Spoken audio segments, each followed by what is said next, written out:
Welcome to Talking Out Online. As you know, this show is about diversity, equity, inclusion, and belonging. And this episode's theme is on art and DEIB, where we'll be exploring the power and influence of art in today's society. The episode's guest is Maurice Peterson, known in the art world as Pops Peterson, a businessman, an artist, and a civil rights spokesperson. I'll now turn to my co-producer, Aiden, to introduce Pops Peterson to us. Like you said, Pops is a businessman who's always been into creating art and has become the face of an industry who's focused his work on main themes of effects in today's society. Peterson owns his own salon called 7 Salon Spa, but his main passion resides in creating art that tries to depict the pains and hopefulness of the world. He began his journey in art as a teenager, and he has had a huge success in reimagining Norman Rockwell's famous painting in the context of today's society. Yep, and it's in Norman Rockwell's museum in the Berkshires that I first got introduced to Pops Peterson's work, and I was completely blown away. And frankly, I wasn't such a big fan of Norman Rockwell's work, and I was not only impressed with Norman Rockwell and what he did at the end of his life as an artist, but the reenactment was extremely powerful for me, which led me to reach out to him and have a conversation and sort of get to know him and his work a little bit more. So his reenactment of Norman Rockwell's famous pieces have pushed him to become a civil rights spokesperson and artist in residence of the Massachusetts Commission Against Discrimination, and even winning awards in the civil rights conferences. Alongside all of these opportunities that have been presented to him, Peterson is a very, very loved speaker about all things art and inclusion, as you will see in our episode to follow. So his goal in art is to depict a world where everyone feels like they belong, which makes him an obvious choice for our show. In many pieces, he uses emotions and transforms them into heartfelt messages that can be felt at first glance. Now he's trying to separate himself from reimagining Rockwell's pieces and creating his own to show the good and bad in the world. Before we move on to Pops and my conversation, let's look at some stats about diversity, equity, inclusion, and belonging in the world of art. So with art being a massive field in the US as well as in the global scale, we'll focus on these statistics on the diversity of artists in the United States and reveal to you some shocking facts on how museums are improving or failing to diversify their collections as well as sort of their general environment in museums. So hear this out. As of 2019, out of roughly 12,000 employed artists in the United States, 73.8% of them were white, and 11.4% are Latino or Hispanic, 7.5% Asian, and 3.9% Black. Black artists have the highest average salary, followed by Asian artists. The lowest paid ethnicity on average were white artists, followed by Hispanic and Latino. Wow, hear this out. In 2021, during a field trip at the Museum of Fine Arts in Boston, a member of the staff said, "No food, no drink, and no watermelon," as a racist remark towards Black students. Other museum goers did similar things as well to make the folks in the museum uncomfortable. In an effort to fix this behavior, the museum added new training to employees and hired a new diversity hire to cater to all of the diversity needs of the Museum of Fine Arts in Boston. If you ask me, that's pretty unacceptable that in a city like Boston, this can happen to a group of people of color that are just going into the museum to enjoy the experience. Mia Locks was the senior curator and head of new initiatives in the Museum of Contemporary Art in Los Angeles. She resigned in 2019 due to the MoCA not being ready to implement new ideas that would bring diversity, inclusion, and equity and access. Locke's resignation was followed by Human Resource Director Carlos Viramontes in 2021 due to a hostile work environment. So all of these statistics are pretty much negative statistics and show us the important work that needs to be done in the art world to make it more inclusive and just have create a sense of belonging for the people who are in the environment in the art industry as artists or as curators or as museum staff, etc., but also for the folks who want to consume art, like normal people who are not affiliated with the art industry but want to make ways into going into museums and feel welcome and included when they're doing so by paying their dollars to do so. So many museums are trying to diversify their exhibition since the art world is so white. The Baltimore Museum of Art had an improvement of 42% less solo shows for white artists in the span of 9 years from 2010 to 2019. The Baltimore Museum is also trying to become a more diverse institution by employing artists with different backgrounds to redesign their lobby in hopes of making it seem like a more inclusive environment for various identity groups from around the country and the world. The Smithsonian followed in the Baltimore Museum of Fine Arts with 27% less solo shows of white artists. And the Whitney Museum followed the Smithsonian closely with a 26% decrease in solo white artist shows. So it looks like from all of the stats that we just saw to provide an overview of the US art industry, that there is a mixed bag here. Some things are not going so well, and hopefully people are doing and taking steps to make it better. And on the other hand, some things are moving in the right direction, which is making me happy. And it makes me incredibly happy to host Pops Peterson and Talking Out of Line to talk about the moving pieces of art that really got me interested in talking to him in the first place when I saw it in the Norman Rockwell Museum. So welcome Pops Peterson to our show, and thank you, Aiden, for taking the time for us to introduce the stats to our audience.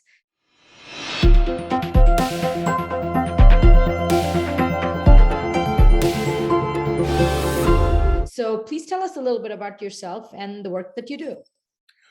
Well, I'm an artist. I'm also a businessman.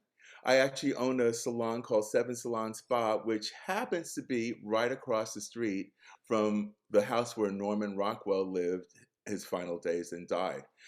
And I was just working on some paintings one day. I had a blog and I was making cartoons. And just kind of like by accident or by magic, one of the cartoons really looked like it had the style of a Rockwell painting to me. So I said, oh gosh, this is really interesting. Maybe I could do this on purpose.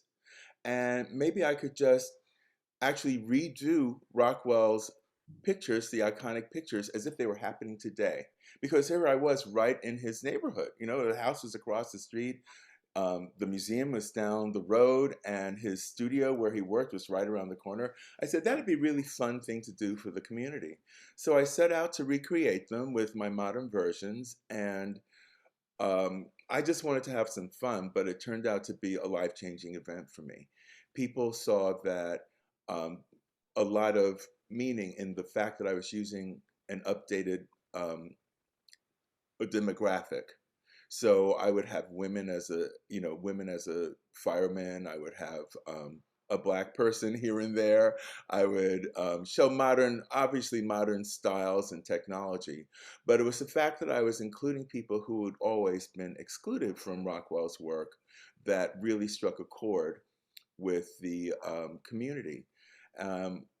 I really had no intention of being a civil rights spokesperson at all, but the civil rights community really rallied behind my work, and I became the artist in residence of the Massachusetts Commission Against Discrimination. I got this amazing award from the Northeast Civil Rights Conference, and was called upon to give a lot of speeches, and I took the work to heart, and it actually has been quite a big success. And very meaningful to my life. Well, the background that you've chosen for your Zoom meeting today is it's one of the pieces. So if you can tell us a little bit about that particular one. Yeah, this one is called Welcome to the Neighborhood, and it's based on his moving day picture, where in the original there is a Black child and his sister with their dog, and they're moving into a white neighborhood. So on this side, this is where the Black boy and his sister were, and this is where the white kids were, who were kind of, checking them out, wondering if they're going to be friends or whatever.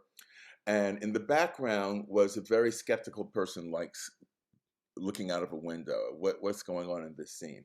So it's a very famous piece. It's very evocative of the civil rights movement. But it's also very, there's a lot of tension in it.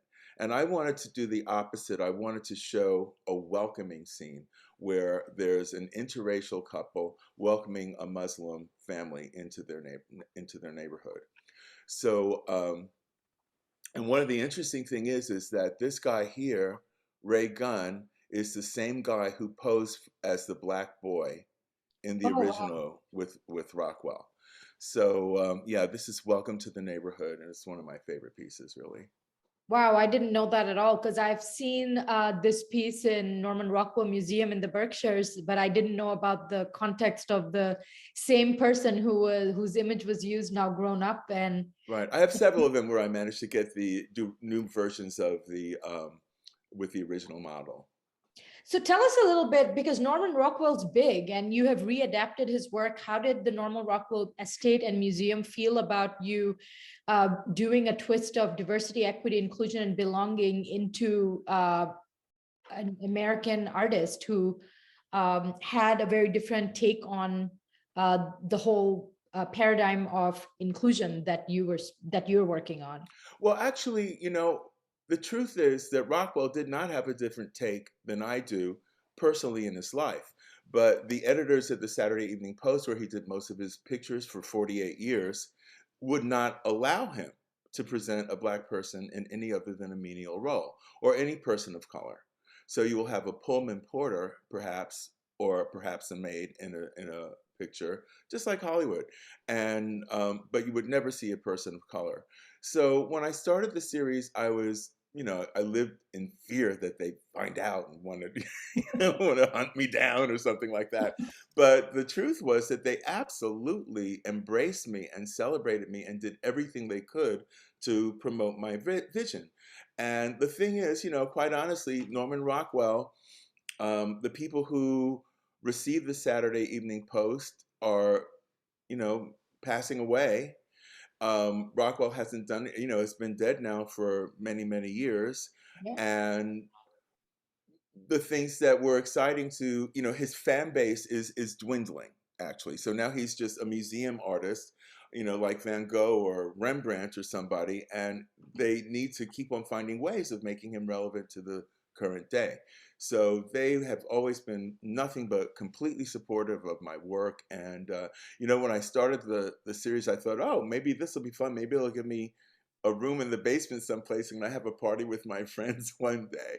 But I never expected they would give me an entire room in the main gallery of the Rockwell Museum. And my show was the longest running show they've ever had there, for a solo Well, I artist. believe you because I have been to the Norman Rockwell Museum prior to your work being there. And I went there back for my 37th birthday last year. That's when I saw your work. And it changed my narrative around the Rockwell Museum because I actually we went back again to buy a piece of yours from the shop over there. And I mean, it's amazing. I can tell you that they know what they're doing with their marketing, and because I can see why it has been the longest running show in the museum, because it's certainly extremely positive in its re-narration and also I mean, I felt it was a celebration, and it was such a way of changing the narrative and expressing what you feel through using a traditional trope of someone's work that has that had really good meaning but different meaning from yours. So at least from the way I see it, and as you know, art is about what we experience, right? Like we look Right. at it, and I see in your versions such a huge celebration of um, the United States that we dream of, which has been coming into the forefront when it comes to the Black Lives Matter movement that reignited all over again in 2020 with George Floyd's death. So tell us a little bit about BLM as it happened and unfolded in 2020, if that has anything to do with your work, especially this one and or others. Well, tangentially it does. I had actually started the series many years prior to that. And my most famous image actually is related to that in a very bizarre way. My picture is called Freedom from What, which is based on Rockwell's Freedom from Fear. And that's the picture where the family, a white family, is tucking their kids to bed, and the father has a newspaper that is, the headline is talking about the bombings going over in Europe. So in other words, here in America, we don't have fear like they do in London where the bombs are dropping. You know, we're safe at home in America because we're so great, because we're American. So I did my version where there's a black family putting their kids to bed in the current day, and outside the window you can see the lights of a police car, and the father is looking over his head like, what's going on out here? You know, and the idea is that even today in some neighborhoods, there are people who do not experience that freedom from fear.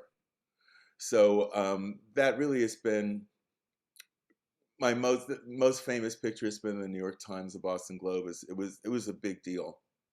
It's traveled to several museums. But what brought it into the black light, because that was like 7 years ago I did that. And then a couple of years ago when George Floyd was killed, it gave me a shudder because, well, let me first go back and say that the headline on the paper that the black father is holding says, "I can't breathe." Yeah. And that was based on what Eric Garner said when he was murdered by the cops in New York. And that was a huge deal when I first started this series about 7 years ago. So I put "I can't breathe" on the title, on the headline of the newspaper. So then many years later, we had the Rockwell tour, and there were like 1,000 entrants into the tour. And I was a judge, but they let me put, you know, I couldn't enter, but they could give me one picture in the show that was touring. And when it got to Denver, they only wanted one picture out of the whole collection, and they chose mine. So it's like, oh my God, I got chosen one out of 1,000. And then right after they chose my picture, that's when George Floyd was killed, and he said, "I can't breathe," and "I can't breathe."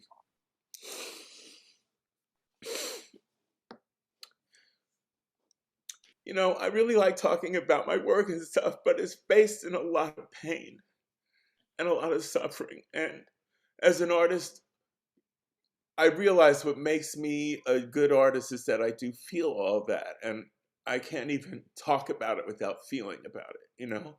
So yeah, my picture was chosen one out of 1,000 entrants to be the only picture that they showed in the Denver Art Museum.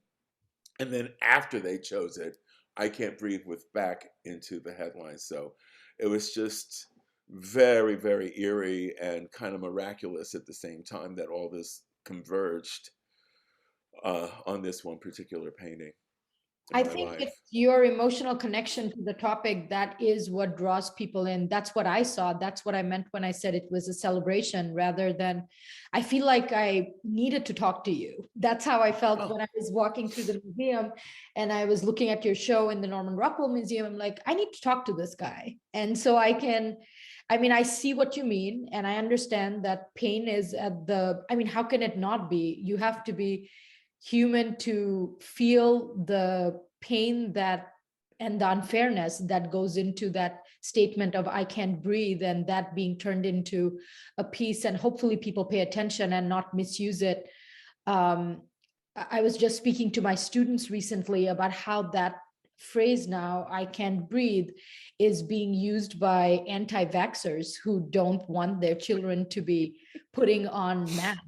I mean, how can you oh, yeah. "I can't breathe" to that? I mean, I personally think that's offensive into a territory unacceptable and offensive. However, Well, we've moved into an era where being offensive is the way to go. You know, it's people used to try to mind their manners, but now they try to be as disruptive and as rude as possible. And unfortunately, it's even in the Congress. And from when I was a kid to what happens now, it's like I'm basically in shock that this is what's going on in the world. But hey, here we are.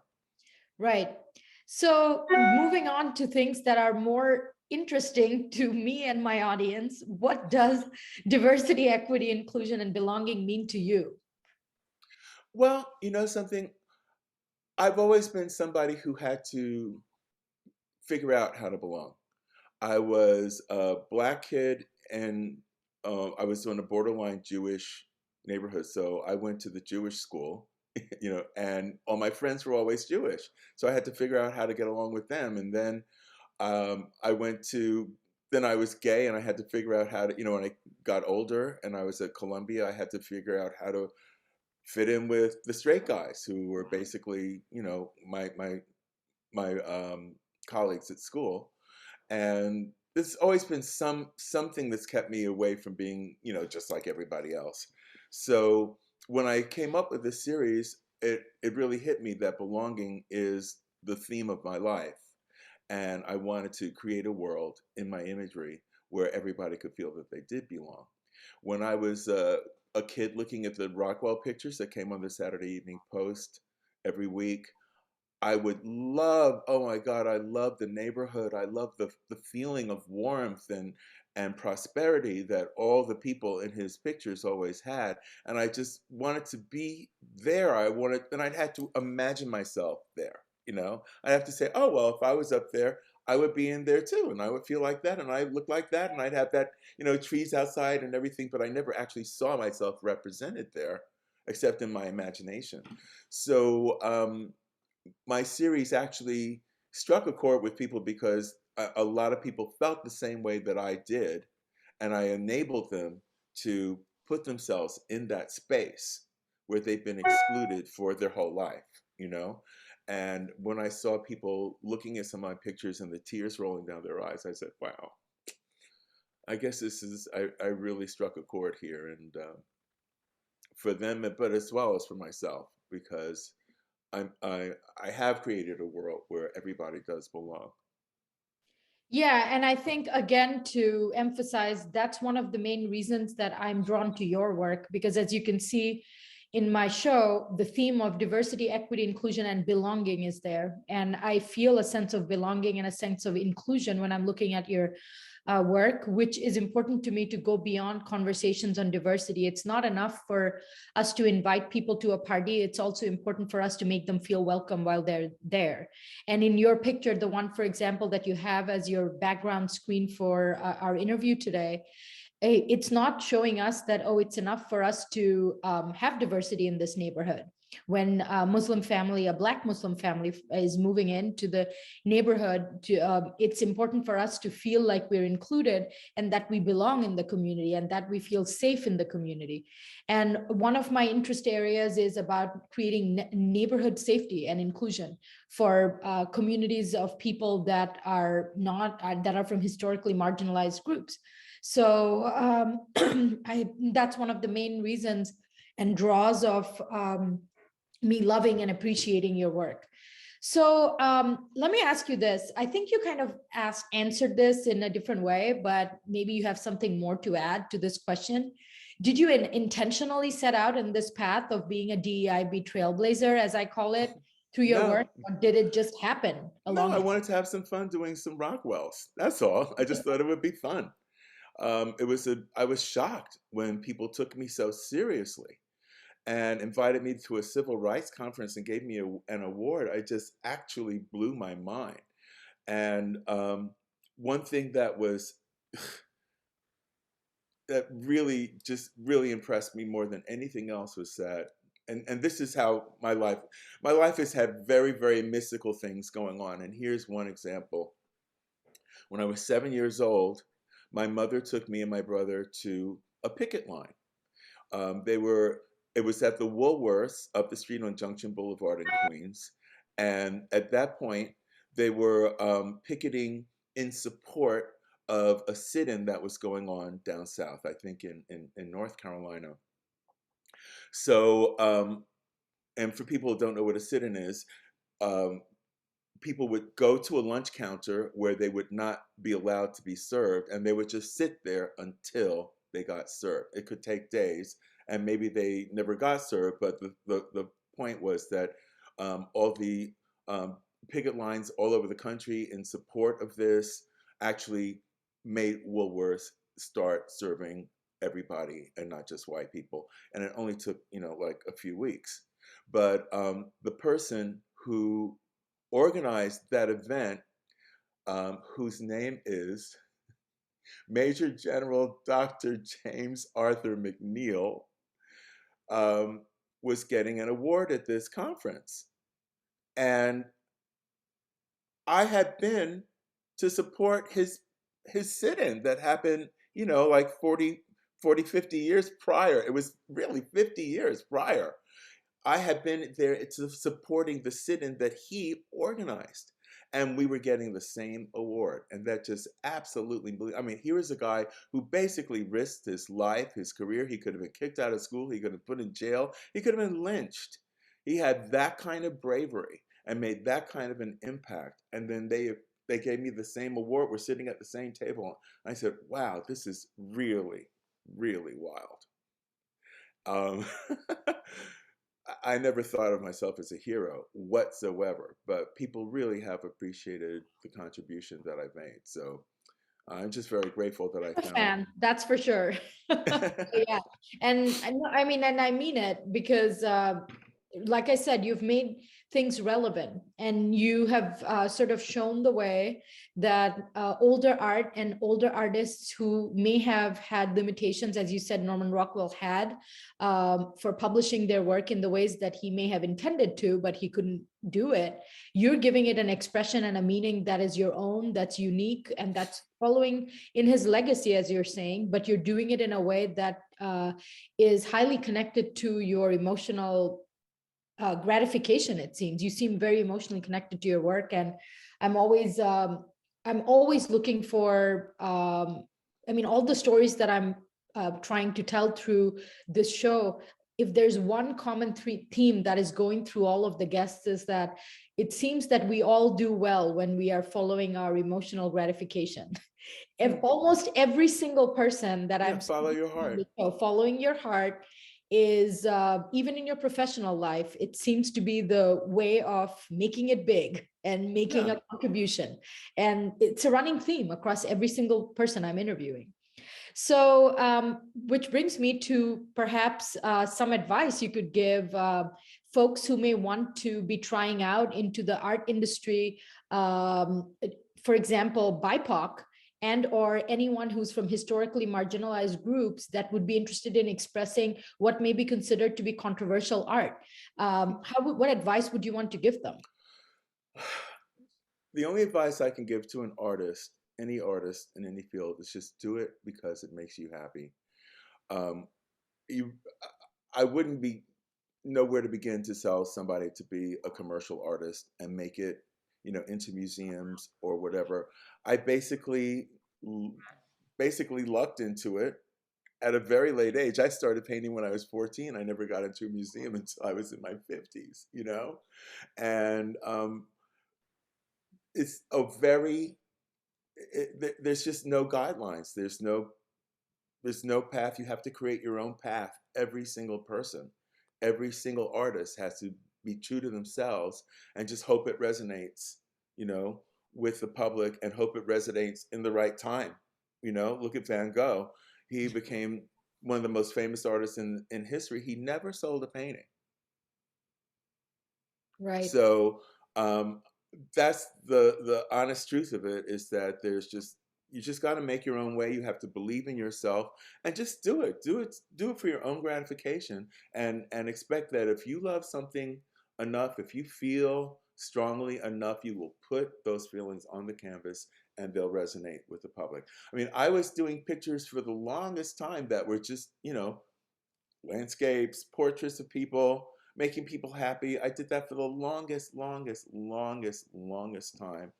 And it wasn't until just fate happened, that I just happened to do something that looked like a Rockwell, and I just happened to be in Rockwell's community, and the Rockwell Museum just happened to be down the road. I mean, it was a lot of convergence here, and I mentioned before that there's a mystical connection in all of my work that's coming together now. It's important to me to know that I was actually born within a mile of where Norman Rockwell was born. And when he was a teenager, he lived on St. Nicholas Avenue. And when I was a teenager, I went to school on St. Nicholas in Harlem. We were like, first time we were like a mile apart born, and then like a half a mile is where I spent my teenage years and where he spent his teenage years. And I was there studying art, by the way. And then later in life, I bought number 7 South Street in Stockbridge, and his house was number 8 South Street. And dig this, my building was a funeral home when he died, and they brought his body across the street into the Finnerty Funeral Home, and he was embalmed in what's now our staff room. Ooh. So I have the spirit of Norman Rockwell running through my life. You know, when I was a kid, I loved his pictures. And then in my 20s, I came up to Stockbridge just by chance. I didn't even know there was a Berkshire's or whatever. But my boyfriend at the time drove us up there because he wanted to, you know, he rent a car and go someplace. And there I was in Stockbridge, and I started crying. I couldn't believe how beautiful it was, and just the feeling that I got and the connection that I had. And that was, you know, 30 years ago. And then, as fate would have it, I wound up right there in Rockwell's world and started basically channeling Rockwell's work. I really believe spiritually that I'm doing what he wants the world to see, because he was never allowed to do that when he was alive. He had to quit Saturday Evening Post before he did the major works of civil rights that have made him a famous and important artist. If he hadn't quit Saturday Evening Post, if he died before he did the Ruby Bridges picture, the Welcome to the Moving Day picture, all the civil rights, Murder in Mississippi, all those incredibly powerful works. If he hadn't done those, we would not be having a Norman Rockwell Museum today. He would have been, you know, just another illustrator, you know, whose name is in a book somewhere. Sounds good. Thank you so much for bringing that connection through. And I think aspiring artists would appreciate your very entrepreneurial and straightforward answer, which is you just have to carve your own path. Right, and believe in yourself and just stick with it, you know? I stuck with it for a really, really long time. Always believing in myself, even though I had to take diversions. I mean, opening up a business, I wasn't doing any artwork, you know. I just needed to get some money happening, you know, that was secure for my life and my future. And I've done so many things. I've been an office temp, I've been a web designer, I've done every kind of thing to make some money on top of doing the art. And the artwork, you know, I had successes as a writer and as a director here and there. Nothing really kicked in, but I still believed that I had something to give that was above, you know, something that was special to the world that I would bring. And I never, never, never gave up. And then eventually I wound up here where I am, which is not where I expected either. I mean, I never, ever expected that I would be going into schools and museums and universities and talking about civil rights and talking about protest art. I just never thought that that would be my life, but here I am, you know, and I go places and people really, really will respond to my message. One of my speeches is called Profiles, Portraits of Freedom. And in that speech, I talk about famous artists who have really, really helped to move along the civil rights movement. People like Paul Robeson, Josephine Baker, Marian Anderson, Gordon Parks, and Norman Rockwell, and Harriet Beecher Stowe. I give an overview of what people did who took the extra effort to say, I'm not going to perform here if you're not letting black people and white people be together. I am not going to go to the city if I can't stay in the hotel. You know, things like that happened through the centuries. And these things are not really being taught in school these days. And there's a movement to keep it from being taught. So I feel myself very privileged that I actually go into schools, elementary schools, high schools, and museums, and give these speeches and give this information, because people need to know that. People need, if you want to belong, you have to realize that you always have been here. You've always had people like you who made a contribution so that you could enjoy the freedoms that you have right now. And there's more freedoms yet that you can bring to the world if you just behave in an inclusive way with outreach and love in your heart. Thank you. So I'd also like to know, one of the goals of this show is to identify different industries and what are some unique challenges that each industry faces when it comes to diversity, equity, inclusion, and belonging. What, according to you, are the unique challenges in the art industry for historically marginalized groups when Well, the that thing is, see, art yeah. isn't really an industry. Basically, what art is a crapshoot. It's it's a racket, if you want to know the truth. It's a bunch of people who have a bunch of money, and they decide that somebody else is going to make us more money. It's you, you know. Everybody's going like this, me, me, me, and somebody goes, okay, you, right? And then that person becomes the new it person, and they make the money, and nobody else does. And there's no telling who it's gonna be. It's just crazy. Um, I mean, Rockwell built a career over a long time. Basquiat was just on the street, doing drugs, sleeping around, and he is like one of the top 3 American artists in the world. You know, Basquiat, Warhol, Rockwell. Who picked them? But it just happens totally by chance. It's like Banksy has created a sensation. He really there's somebody who figured something out. I'm never going to show my face. I'm just going to do these things. Some of them will be really political. I'll do street art. I'll make them appear overnight. He had this whole thing of how to excite the art community and the world at large, and it really has worked with Banksy, and I give him credit. I think he's the most exciting artist that there is right now.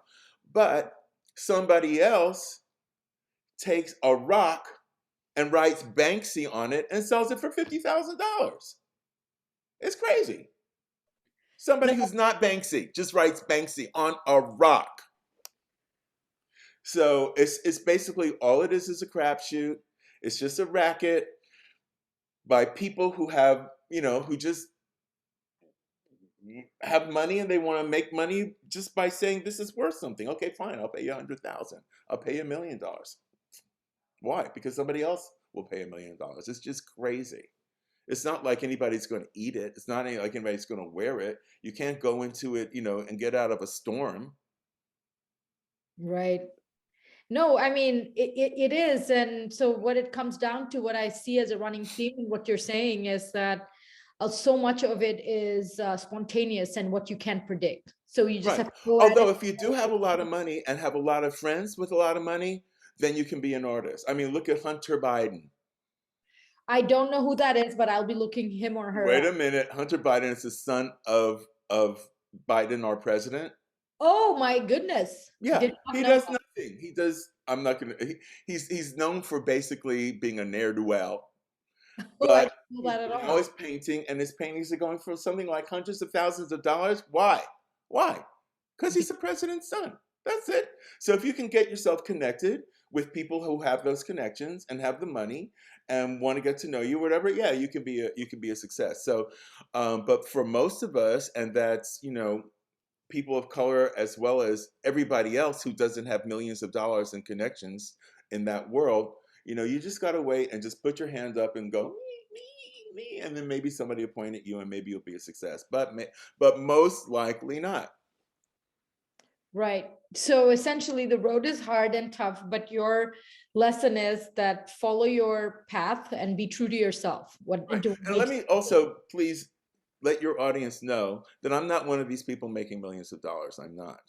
You know, I okay. sell my pictures. My pictures will sell for a few $1,000s, the big ones, and that just pays for more printing, more canvas, more transportation. It doesn't really make a lot of money. Potential is there that perhaps I could, I could do an NFT one day that sells a lot. I have partners working. I could do t-shirts. Who knows what could happen? But what I have, you could never buy. You know, money could never, never buy the gratification that I have, knowing that my life story and my contribution is actually affecting young people's lives, and not only young people, but old people, and giving them a sense of, yes, I'm important. Yes, I count. Yes, I have always been there. Absolutely. And that's what I am trying to unpack in your story, that the contribution that I feel that you're making for people to visually represent themselves in an art gallery, which has always been an exclusionary space. I don't Exactly. always enjoy my art walks. So I enjoy art as a field and I love going to museums, but sometimes they can get really repetitive because I never see people like me or people like you represented in Oh, some. and then what do you see? I've gone to, I'm not going to name the museum because maybe they'll want me there one day, but there's a big museum up here where you will go and just see the most vapid crap. I'm telling you. I mean, somebody will take a pink flamingo and put it on a turntable, and that's supposed to be a work of art? What the hell? You know, or somebody will have, I mean, like room after room after room of like huge, huge canvases with two colors on it, or a black line and then a white line and then a green line, and that's it. And the next one is a black line and a white line and a red line. And it's just like, and this goes on for rooms and rooms. Are you fucking kidding? Excuse me, I shouldn't have cursed. But are you kidding me? This is what's getting all the space in the museum. It's just like, oh my God, what in And the world? And it's really interesting to me that you're saying this, because I don't belong to the museum community. So sometimes when I go to museums and I'm seeing, as you say, rooms and rooms of such exhibits, not being a visual artist myself, I wonder, am I missing the point here No, as an you're artist? not. There's no Like, point. I These are am, am people who I have missing the nothing on point? their minds. Am I not getting the No, highbrow understanding no, of art that it's trying to communicate? Because some art is exactly what you said, vapid. And I feel that completely. your art is not that. And it's political art is one of my favorite forms of art. So I may be a little biased. So however, it's extremely expressive in the point that it's trying to make. And it's only clear, for example, from the background that you've chosen today. So Yeah. tell us a little bit more to sort of move towards the end of the show. What is the way forward with your work and the stuff that you're doing that the audience can look forward to follow your work, follow your next steps, etc.? I'm still working on activist art. I have moved away from just recreating Rockwells, and I have my own original compositions. One of my favorites is called China Virus, and it features an Asian girl who's walking down a path by a river, and behind her, two men are approaching, or they're just walking behind her. Who knows what's going to happen? But she's so concerned because of the violence that now is happening against Asians, that she has her keys clutched in her hand like that in case she has to defend herself. So, and then another one I have celebrates gay families. It's called Sunday Morning, or The Meaning of Family, and that actually is a picture of my own preacher with his husband and their adopted son, and they're getting ready to go to church on Sunday morning. So I'm trying not to be always, you know, I try to, if I do a downer, I want to do an upper too, because I just, um, it's not healthy for me to dwell on pain and misery and injustice. As a human being, I can't just do that. So I try to do happy things as important and outrageous things. My next major production is going to be about homelessness. However, um, that's going to be a big project, and I'm also doing a music video right now because I actually I've gotten to the point where I go and I have these audiences and I start telling them these very, very um, important and moving and, very dark stories, some of them, about the history of civil rights. And I will make everybody cry. I mean, it happens. I will have the entire theater just going crying. And they'll give me a standing ovation, which is great. But I also like to have fun. So I wrote a song and I'm doing a music video, and it's called It's Never Too Late to Get Your Party On. That's cool. So when you're done with that, please do send it out to me Oh, so that we can post absolutely. it on our website. That would be awesome. So I wanted to also tell you that, I mean, it was really great talking to you and speak about all the highlights of your work and how you feel about inclusion and belonging and diversity and equity in your work. And one of the things that became clear to me in our conversation with is that how much you embody it really in your work, the true meaning of all those four terms that this show deals with, and how much you have instinctively, intuitively, as well as intentionally woven it into your identity and your work throughout. And what also stood out to me, which I hope the audience picked up on, is, and I think that's amazing information to give, is I feel the same way, is when I'm doing work on issues of diversity, equity, inclusion, and belonging, a part of it is about dealing with pain, and a part of it is celebrating and moving things forward. So I fully understand what you said, that it can't always be about the emotional tax that I feel of always having structures that exclude me as a woman of color.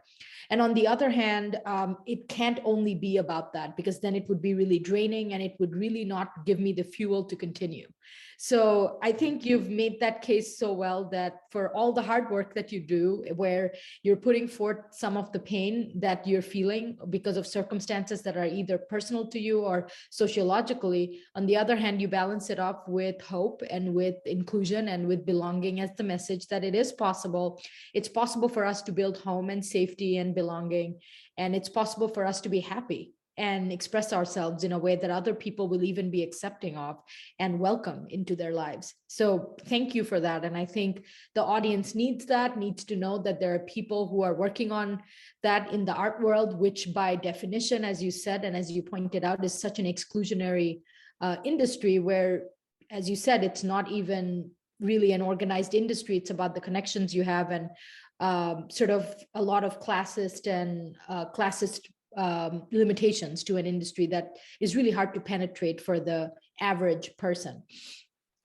Any lasting thoughts, anything you would want to let our audience know before we take off to seeing you again next time? Well, when I close my speeches, I always like people to know that it's up to you. You know, it's how you live your life. What do you do to make the world a better place? And you don't always have to go and get on a picket line, but you could just be nice to somebody, you know? You could reach out to somebody. You could invite somebody. You can help somebody. You can help somebody. You can give money to help somebody go to art school. You could give your time.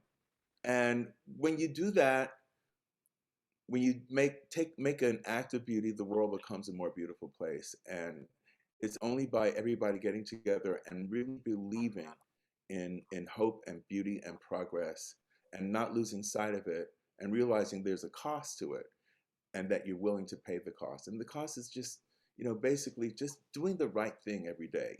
Somebody says the N word, don't make like that's a good thing. That's okay. Somebody is dismissive to somebody who is a trans person, don't say that's okay. Don't let people get away with it. The small things every day in everybody's lives can make the biggest difference.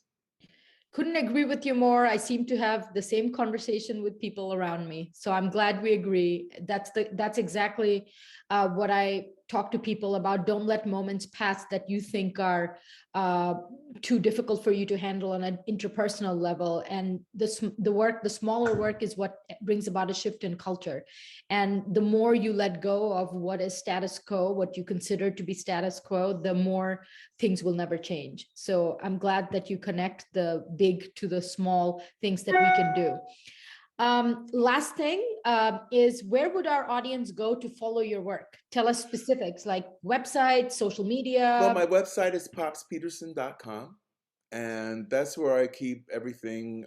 Also, you can go to the Rockwell website, go to the past exhibitions, and they have the whole Rockwell exhibition as presented in the museum. So everything that was in the museum is there, with all the pictures that it's based on and all the stories behind it. And that's on the Rockwell Museum website, nrm.org, under past exhibitions. So yeah, that's that's what you can see. And just check my website. If I do something fun and exciting, I'll put it up there. Sounds good. Thank you so much, Thank Pops, you, for Vadi. It's been being so much talking fun. out of line. It was great having you here. And we hope to have you again with your new work in our next season. Thank you. Bye. Thank you. It's been a pleasure.